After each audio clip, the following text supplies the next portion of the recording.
क्या क्रिया करते रहे? 84 कोस का परिक्रमा बाबा करते रहे। बेचारे प्रतिदिन वो चलते ही रहते रहे, एक भी दिन वहां रुकते नहीं रहे।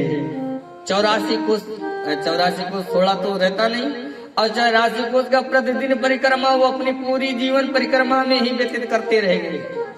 जब तक जर्जर हो गए तब तक बाबा की जटा खूब बड़ी बड़ी हो गई। परिक्रमा खूब मस्ती में होकर के चल रहे हैं, मस्ती में होकर के गाते हुए बाबा परिक्रमा कर रहे हैं। और परिक्रमा करते करते मन में यह सोच रहे हैं क्या कि यह सारा जीवन मैं ठाकुर जी को समर्पित कर दिया हूँ। क्यों? क्योंकि उन्हीं ने तो यह सारा शरीर या काया उन्हीं ने दिया है, किसी दूसरे ने नहीं दिया है। लोगों ने गाया है सुंदर पद, हे मुरलीधर छलिया मोहन हम भी तुमको दिल दे बैठे। मुरलीधर छलिया मोहन हम भी तुमको दिल दे बैठे। पहले से कुछ कम तो न थे, और मुसीबत दे बैठे। पहले से कुछ कम तो न थे, और मुसीबत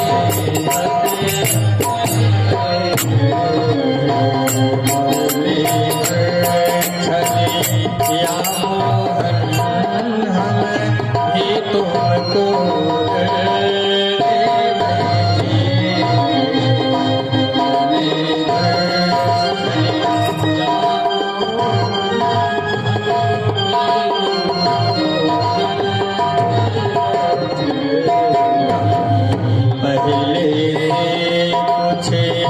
कम तो न थे गम। पहले से कुछ कम तो न थे, एक और मुसीबत दे बैठे। पहले से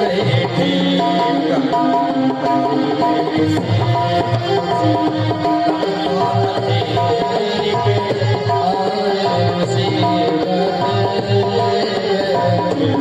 दिल कहता है तुम सुंदर हो,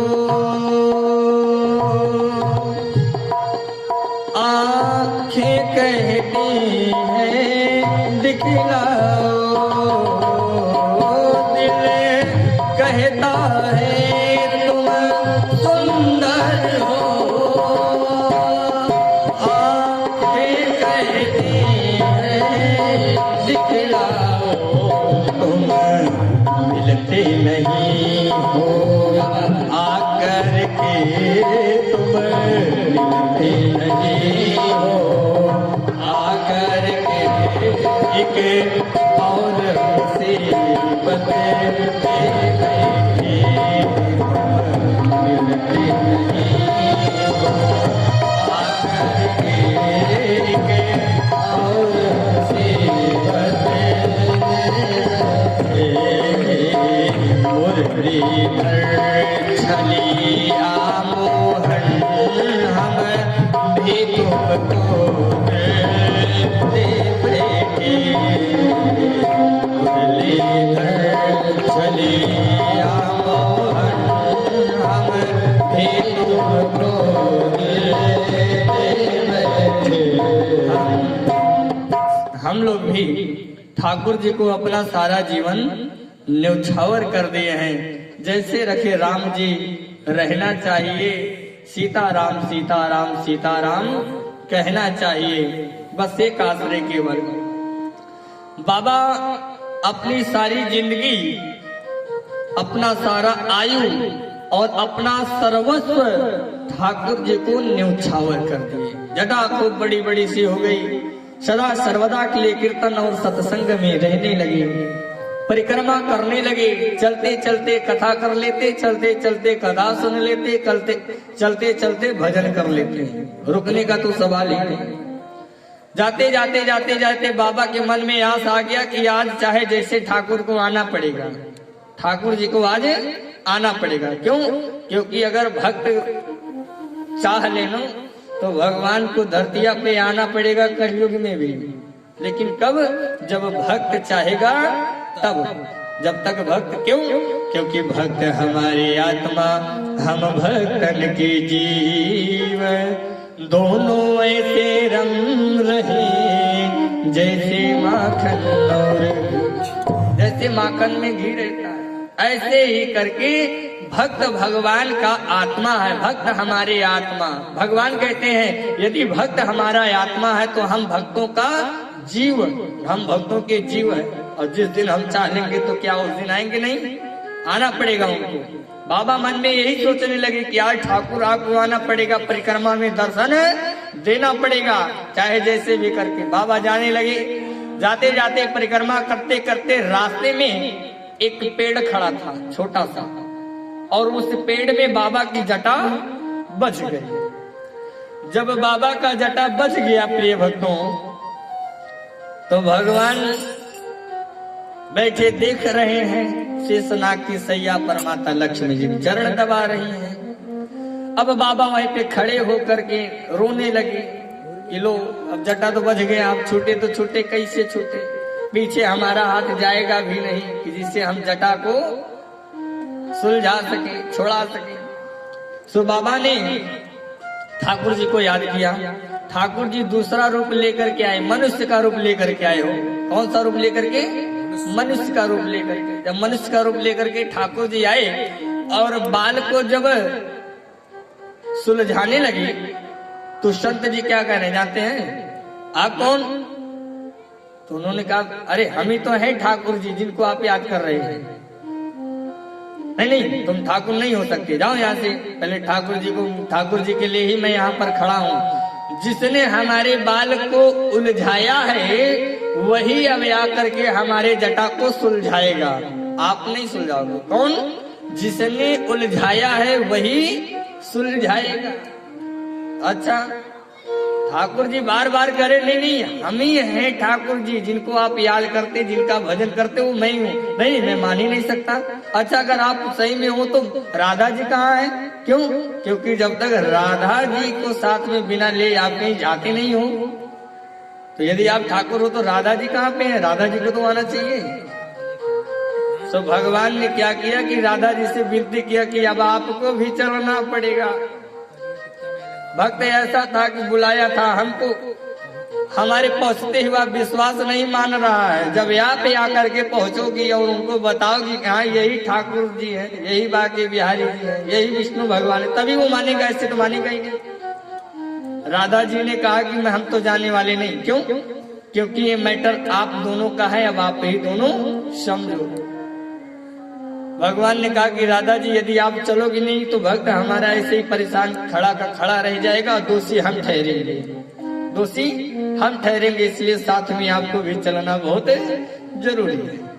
जब बार बार निवेदन करने लगे भगवान श्री कृष्ण जी राधा रानी से, तो राधा रानी जी तैयार हुई। स्त्री का रूप धारण करके भगवान पुरुष का रूप धारण करके, राधा रानी स्त्री का रूप धारण करके आ करके जब संत जी के पास पहुंचे तो राधा रानी बाल को सुलझाने लगी।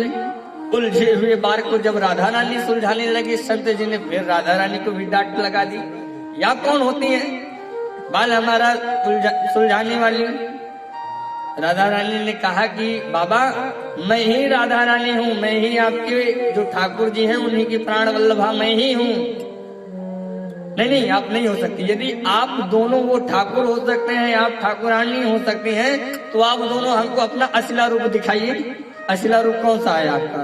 अब भगवान तो छुपा रहे हैं कि किसी तरह से हमको न देखे, लेकिन वह भक्त भगवान को पकड़ लिया है, अब जाने नहीं देगा तब तक कि जब तक प्रत्यक्ष रूप का दर्शन नहीं कर लेता तब तक। भगवान को वहां पर हार मान करके अपने सुंदर रूप में आना पड़ा, पीताम्बरी को धारण करना पड़ा, गले में बैजंती माल मोर मुकुट लगाए हुए मंद मंद मुस्कान पर हंस रहे हैं हो तेरी मंद मंद मुस्कानिया।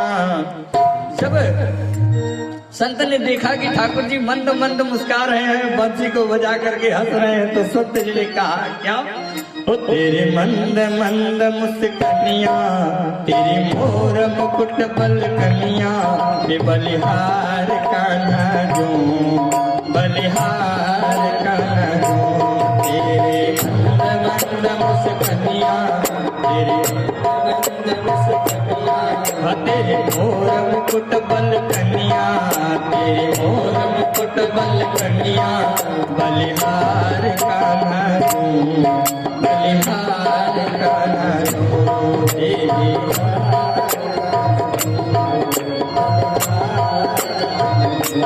तेरे बाल बड़े घुघराले, लगते हैं कितने न्यारे, तेरे बाल बड़े घुघराले, लगते कितने न्यारे, तेरे बाल बड़े घुघराले, बादल से काले काले, तेरे बाल बड़े घुघराले, बादल से काले काले, तेरे मोर मुकुट, तेरे मोर मुकुट पलकनिया, पे बलिहार